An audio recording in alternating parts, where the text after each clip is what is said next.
بس پھر جب تم اس کے روبرو ملاقات کے لیے کھڑے ہوتے ہو تو وہ محبت سے دیکھتا ہے تمہیں، اور پھر جب تم تھک کر سجدے میں گرتے ہو تو وہ اسی سجدے پر تمہیں تھام لیتا ہے۔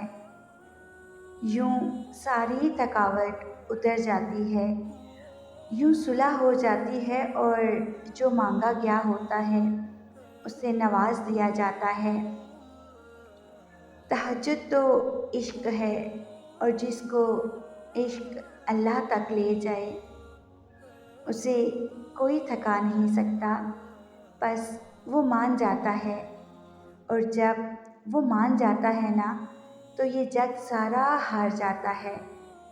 پھر جس کا حکم وہ دیتا ہے وہ ہر حال میں مل کر رہتا ہے۔